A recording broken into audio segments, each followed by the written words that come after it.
Halo guys, balik lagi bersama Bang Theo di sini. Kali ini Bang Theo akan melanjutkan cerita Again the Sky Supreme. Buat kalian yang penasaran, langsung saja ya simak video kali ini. Oke guys, sebelum video dimulai ada saweria dari Abah Anis Edan lagi ya. Lanjut terus Min. Iya nih, Mimin lanjutin lagi ya meskipun suara serak guys. Gila juga guys, Bang Mario tiap hari ya, nggak ada henti-hentinya. Semangat lanjut Bang, besok upload lagi ya Bang. Oke Bang Mario nih, Bang Theo upload lagi ya. Buat Abah Anis Edan dan Bang Mario, thank you banget supportnya. Semoga kalian lancar rezekinya dan sehat selalu ya, amin. Oke, langsung aja pada videonya. Mendengar itu, Komandan Fang Sheng tidak mengatakan apa-apa kepada Tan Yun. Dia mengumumkan, sekarang komandan ini mengumumkan bahwa pertempuran antara Jing Yun dan Bai Long secara resmi dimulai. Begitu dia selesai berbicara, Bai Long di arena mengulurkan jarinya menunjuk ke arah Tan Yun dan berkata dengan tegas, "Sudah kubilang, aku adalah dewa perang bintang 5 dan kamu tidak layak. Bukan kamu yang memutuskan apakah pantas atau tidak.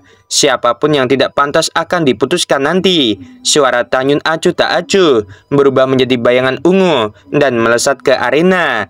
Pada saat ini, Bai Su mengepalkan tinjunya dan berteriak, "Saudara Jing, kamu harus menang. Selama kamu menang, kamu bisa hidup selamanya." Sudut mulut Tan Yun sedikit naik. "Jangan khawatir, aku pasti akan menang." Di arena, cincin Bai Long di antara jari-jarinya bersinar dengan cahaya hitam dan tombak panjang hitam muncul di tangannya. Tubuh tombak di tangan Bai Long melengkung seperti naga, dan itu luar biasa pada pandangan pertama. Tan Yun menatap tombak hitam legam di tangan Bai Long, merasakan aura yang memancar dari tombak sangat familiar.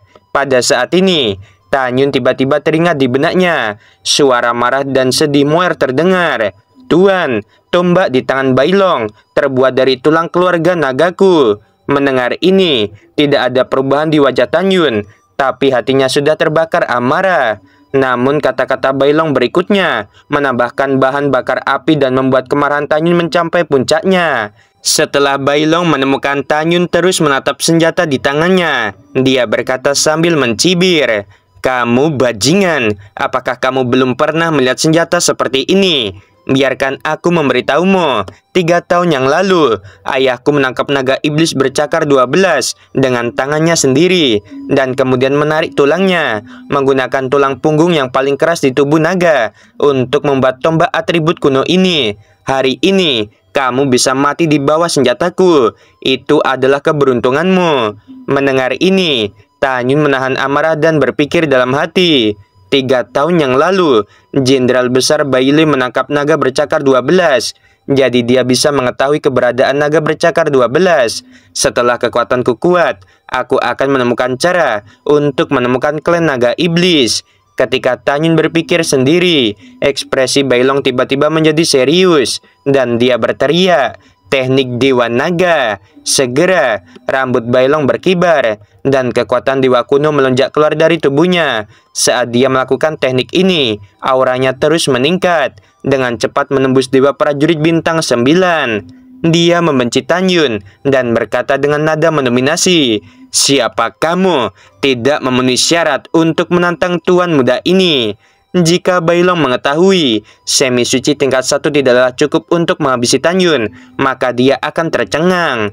"Jing Yun, tuan muda ini akan mengalahkanmu, bahkan tanpa melakukan apapun." Bai Long berhenti sejenak, lalu tiba-tiba melemparkan tombak di tangannya dan berkata dengan tajam, "Ganti." Tiba-tiba, kekosongan runtuh satu demi satu, dan adegan yang mengejutkan banyak prajurit terjadi. Tombak yang awalnya panjangnya setengah kaki meroket dengan liar, berubah menjadi raksasa 100.000 kaki, dan berubah menjadi tulang punggung lengkap naga 12 cakar. Segera setelah itu, dengan raungan naga yang familiar, bayangan naga iblis muncul.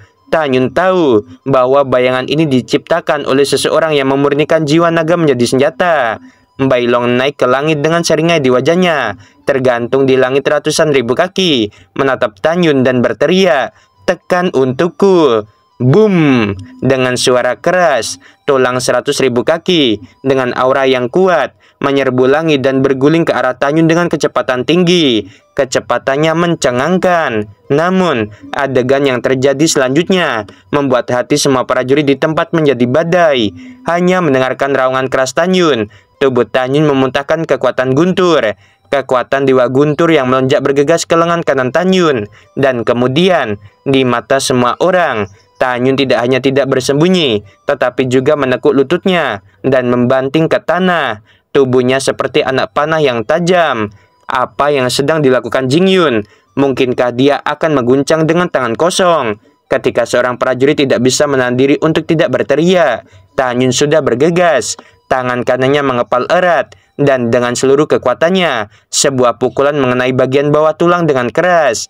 Sudah berakhir, ini sudah berakhir. Jingyun pasti akan mati. Dia akan dihancurkan dan bahkan tidak ada tulang yang tersisa. Ketika para prajurit berbisik, mereka percaya bahwa Tanyun pasti akan mati. Mereka menutup mata, tidak tahan melihat penampilan tragis Tanyun. Sungguh luar biasa. Pada saat ini, seorang jenderal kecil berteriak kaget. Saat semua orang membuka mata mereka, suara keras masuk ke telinga semua orang. Mereka melihat bahwa setelah Tanyun meninju, tulang naga setinggi 100 kaki itu secara tak terduga terpental. Bagaimana ini mungkin? Di menara, Jenderal Besar Bailey berdiri dan berkata dengan ekspresi ngeri, bagaimana kekuatan Jingyun bisa begitu menantang?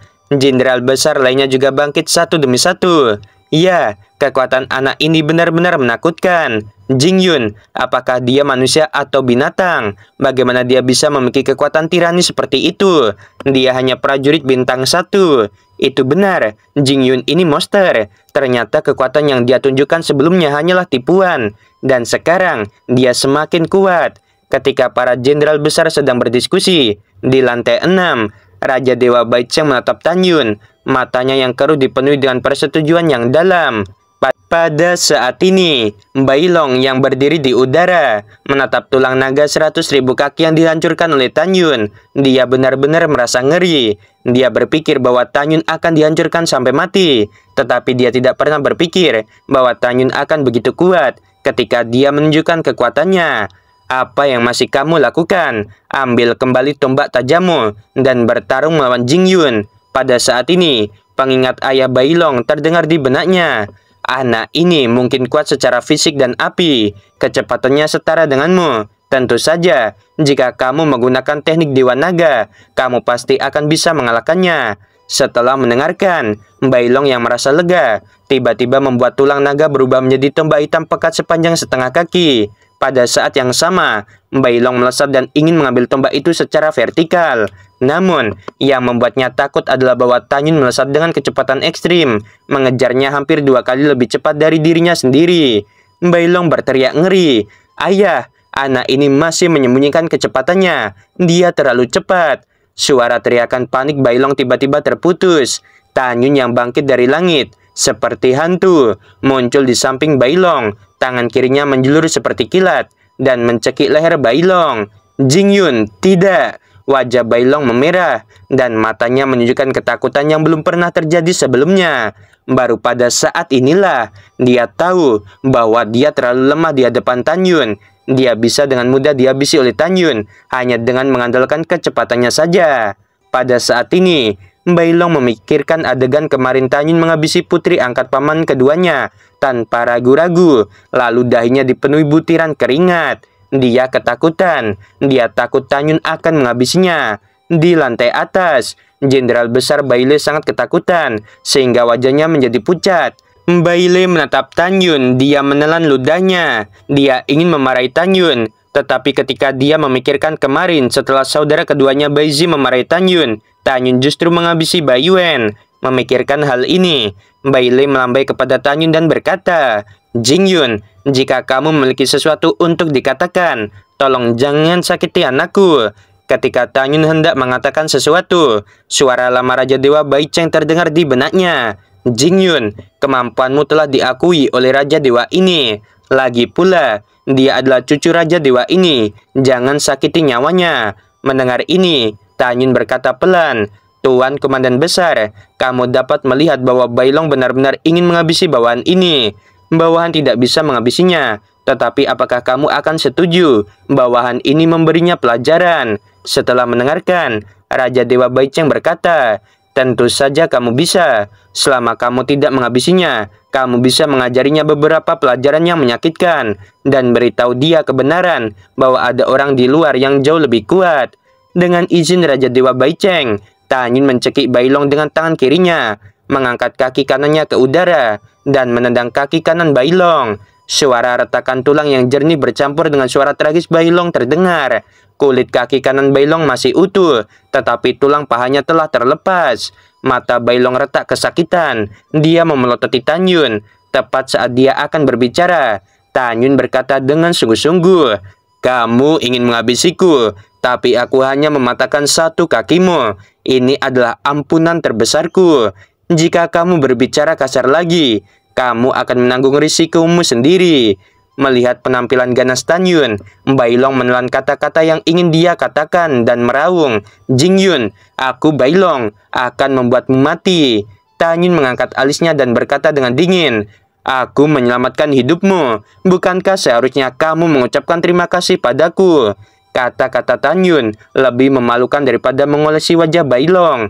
Bailong sedikit terengah-engah ketika dia dicekik oleh Tanyun, dan dia berkata, terima kasih, terima kasih. Tanyun tersenyum cerah. Sama-sama. Setelah berbicara, Tanyun melemparkan Bailong ke arena.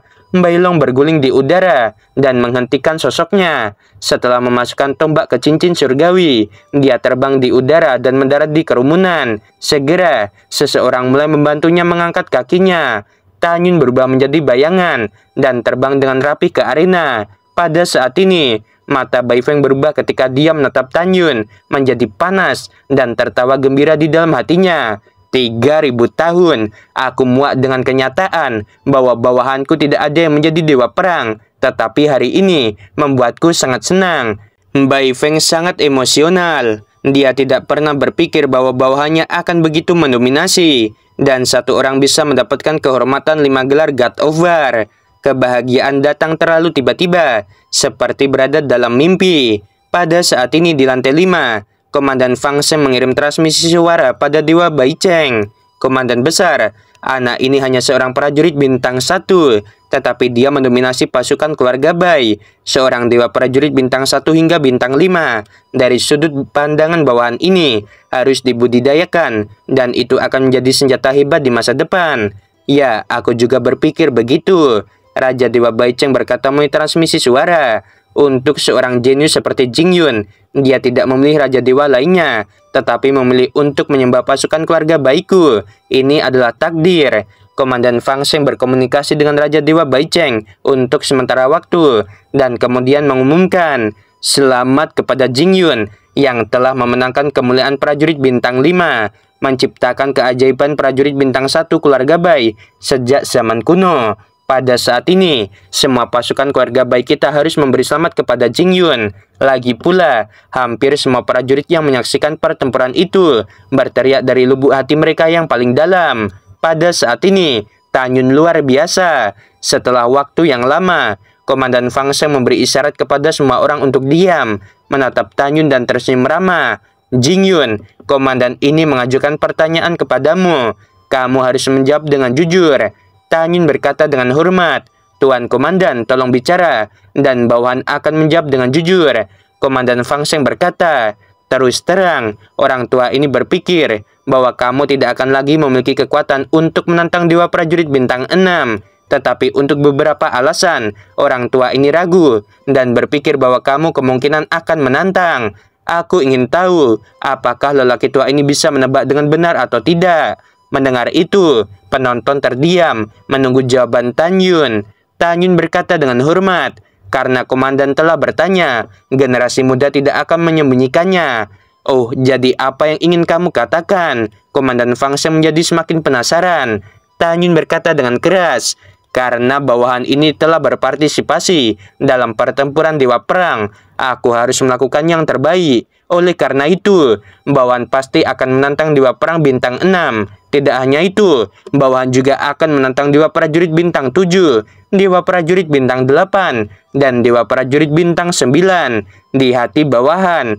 Tujuannya adalah untuk mengambil alih semua dewa perang dari 1 hingga 9. Begitu kata-kata ini keluar, ada kegemparan di antara hadirin. Apakah aku salah dengar? Ambisi Jingyun tidak kecil. Dia tidak hanya ingin menantang Dewa Perang Bintang 6 yang lahir, tetapi dia juga ingin menantang 7, 8, dan 9 bintang Dewa Perang. Ambisi macam apa ini? Aku pikir dia sombong dan keterlaluan. Itu benar. Dia pikir dia siapa? Dia pikir dia tidak terkalahkan ketika dia menjadi Dewa Perang Bintang 5. Itu benar. Aku pikir Jingyun ini benar-benar tidak tahu harus berbuat apa. Menghadapi sinisme para dewa, Baishu dengan tegas berkata, "Diam, bagaimana kalian tahu saudaraku tidak bisa melakukannya? Kalian tidak optimis tentang saudaraku menjadi prajurit bintang 1 sebelumnya, tetapi saudaraku mampu menjadi Dewa Prajurit Bintang 5. Aku tidak peduli kalian percaya atau tidak, aku sendiri tetap percaya." Dengan Baishu yang memimpin, sebagian besar prajurit di bawah Bai Feng, meskipun mereka tidak percaya pada Tanyun, tetapi masih berteriak serempak, "Kami percaya." Pada saat ini di lantai 6, Raja Dewa Baicheng menatap Tanyun, dan ada sedikit kekecewaan di matanya. Dia berkata pada dirinya sendiri, "Anak ini terlalu sombong. Dia benar-benar berbicara dengan gila. Dia ingin menjadi Dewa Perang Bintang 9. Kupikir ini bibit yang bagus dengan pikiran yang tenang, tapi aku tidak mengira itu adalah pria sembrono dengan kekuatan dan tanpa otak." Pada saat ini, tidak hanya Raja Dewa Baicheng yang menyukai Tanyun, tetapi juga 3 komandan di lantai 5, termasuk Jenderal Besar Bai Feng, menatap Tanyun dan menggelengkan kepalanya. Bukannya mereka tidak ingin mempercayainya, mereka hanya tidak bisa mempercayainya, karena mereka tahu bahwa kekuatan Dewa Prajurit Bintang 9 bahkan dapat dibandingkan dengan semi suci tingkat 4. Pada saat ini, kata-kata Tanyun seperti memberitahu semua orang, dia ingin mengalahkan semi suci tingkat 3 atau bahkan tingkat 4. Bagaimana mereka bisa mempercayainya? Dalam ingatan mereka, belum lagi di alam Dewa Hongmeng, bahkan di alam Dewa Shiyuan, alam Dewa Xingtian, dan iblis wilayah luar, tidak ada orang seperti itu. Karena itu mereka tidak percaya. Tapi karena Tanyun mengatakannya di depan umum, mereka malu untuk mengkritik Tanyun di depan semua orang. Komandan Fang Sheng terbatuk ringan dan berkata, "Jingyun, kamu sangat berani. Tidak ada yang salah dengan memiliki keinginan dan cita-cita. Komandan ini menantikan penampilanmu besok." Tanyun mendengar ketidakpuasan dari kata-kata Komandan Fang Sheng, tapi Tanyun tidak peduli. Fakta berbicara lebih keras daripada kata-kata, dan dia akan menggunakan kekuatannya untuk menghancurkan keraguan orang lain. Memikirkan hal ini, Tanyun membungkuk dan berkata, "Akankah bawahan bisa menantang satu persatu dewa perang pada hari yang sama?" Mendengar ini, Komandan Fang Sheng tidak segera menjawab, tetapi mengirim transmisi suara pada Raja Dewa Baicheng. "Komandan besar, apakah permintaan yang dibuat oleh Jingyun ini layak?" "Ya, terserah dia." Raja Dewa Baicheng berkata, "Aku ingin melihat apakah anak ini sombong, atau apakah dia benar-benar memiliki kemampuan untuk menantang langit." Bawahan mengerti. Setelah transmisi suara Komandan Fang Sheng, dia menatap Tanyun dan berkata sambil tersenyum, "Ya, terserah padamu. Setelah Dewa Prajurit ke-6, ke-7, ke-8, dan ke-9 lahir, kamu akan menantang mereka." Setelah itu, Komandan Fang Sheng melihat sekeliling pada semua orang dan berkata, "Ini sudah larut. Besok mereka yang akan berpartisipasi dalam pertempuran prajurit bintang 6 akan mengisi ulang kekuatan mereka malam ini. Komandan ini menantikan penampilan kalian besok. Di luar, malam memudar dan fajar datang. Hari ini adalah hari ke-6 pertempuran Dewa Perang di bawah naungan Komandan Fang Sheng. Setelah duel 7 jam, Dewa Perang Bintang 6 akhirnya muncul. Orang ini tidak lain adalah putra Bai Xiong, yaitu Baihu. Ketika Komandan Fang Sheng mengumumkan bahwa Baihu adalah Dewa Perang Bintang 6, Baihu berdiri dengan anggun di arena dengan pedang lebar di tangannya, mengarahkan pedangnya ke Tanyun di luar medan perang Bintang 6, dan berkata dengan sungguh-sungguh, "Jingyun, aku Baihu akan menunggumu dalam 3 hari. Jika kamu tidak menantang, kamu akan seperti kura-kura." Mendengar ini, Tanyun tersenyum ringan. Aku Jingyun selalu menepati, dan karena aku mengatakannya, aku secara alami akan menantangmu ketika Dewa Perang Bintang 9 lahir dalam 3 hari lagi. Pada hari ke-7, ketika malam tiba, setelah beberapa jam konfrontasi sengit, Dewa Perang Bintang 7 akhirnya lahir. Dewa Perang Bintang 7 adalah wanita dengan kecantikan luar biasa. Dia tidak lain adalah Putri Jenderal Besar Baizi, yaitu Baiya. Ya, jika Jingyun benar-benar menantangmu, kamu harus menghabisinya. Pada saat ini, pikiran Baiya bergema. Ayah, jangan khawatir, aku tahu bagaimana melakukannya. Setelah transmisi suara Baiya, dia menunjuk Tanyun dengan pedangnya dan berkata dengan dingin tanpa ragu-ragu, Jingyun, kamu menghabisi saudara perempuanku Baiyuan. Aku telah menuliskan dendam ini. 2 hari kemudian, ketika kamu menantangku, aku berjanji untuk meninggalkan tubuhmu di atas panggung. Setelah mendengarkan, Tanyun mengangkat bahu dan berkata dengan ringan, jangan khawatir, aku pasti akan mengalahkan Baihu dalam 2 hari, dan kemudian menantangmu. Pada saat itu, jika kamu memiliki kemampuan, kamu bisa mengambil nyawaku. Setelah Baiya mendengus dingin, dia menyapu arena. Pada saat ini, semua orang dapat merasakan perselisihan antara mereka. Hari ke-8, satu-satunya putra dari Baili, yaitu Bai Ying. Dalam pertempuran Dewa Perang Bintang 8, dia telah membuat kehebohan. Dengan situasi yang luar biasa, dia tidak terkalahkan, dan pada akhirnya sedikit terluka, dan di akhir pertempuran dia menjadi penguasa Bintang 8. Bai Ying berhenti di arena, menyimpitkan mata ke arah Tanyun dan matanya berkilat kedinginan. Jingyun, pada malam pertempuran Dewa Perang, kamu tidak menghormatiku di kota Junyuanfang. Aku belum melupakannya sampai sekarang ini. Besok, Dewa Perang Bintang 9 akan lahir, tapi aku harap kamu bisa mengalahkan kedua sepupuku, dan kemudian memenuhi syarat untuk berdiri di arena ini. Tapi sayangnya, kamu tidak bisa mengalahkan mereka sama sekali, dan kamu tidak memenuhi syarat untuk bersaing denganku. Setelah mendengarkan itu, Tanyun memikirkan Bai Ying, berniat untuk menganiaya wanitanya sendiri di pasar militer. Tanyun menatap Bai Ying dengan muram. Jangan khawatir, aku tidak akan mengecewakan dirimu. Aku pasti akan mengambilnya dan menghancurkan kamu. Bai Ying mencibir. Baiklah, kalau begitu aku akan menunggumu. Selain itu, alasan mengapa Baihu menjadi dewa prajurit bintang 6, karena dia tidak menantang Baiya. Lalu Baiya tidak menantang Bai Ying, bukan karena hubungan baik mereka, tetapi karena mereka tahu kekuatan satu sama lain. Konsekuensi dari tantangan, salah satu tidak diragukan lagi akan kalah. Karena itu mereka tidak menantang. Hari ke-9, di bawah naungan Komandan Fang Sheng, setelah beberapa jam konfrontasi, Dewa Perang Bintang 9 akhirnya lahir. Dia adalah satu-satunya putra Jenderal Baiyun, yaitu Bai Ren. Penampilan Bai Ren hari ini luar biasa, karena semua lawan yang bertemu dengannya di bawah serangannya yang tidak pandang bulu, tidak ada yang bisa bertahan untuk sementara waktu. 10 lawan dihabisi oleh Bai Ren di tempat. Pada saat ini, Bai Ren menatap Tanyun dengan seringai di wajahnya. Suaranya dingin. Menurut apa yang kamu katakan sebelumnya, kamu akan mengalahkan bintang 6, bintang 7, bintang 8, dan bintang 9. Bukannya aku membencimu, omong kosongmu kecuali sepupuku Baishu yang percaya padamu.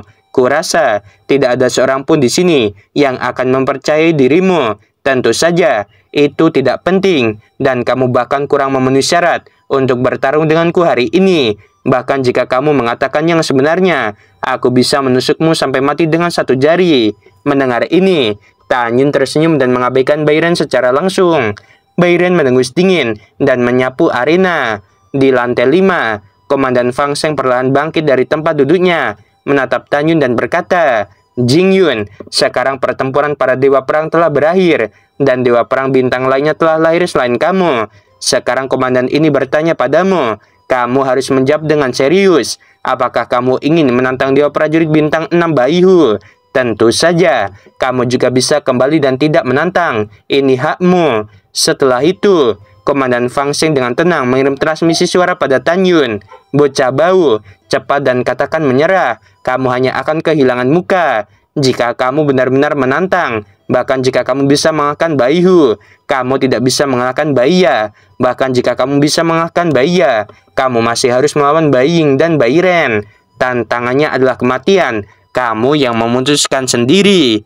Oke guys, sampai sini dulu. Waduh, kayak mana ya guys ya? Udah bintang 6 nih guys. Bintang 5 udah lewat ya. Seropot aja sama Dewa Fuckboy ya.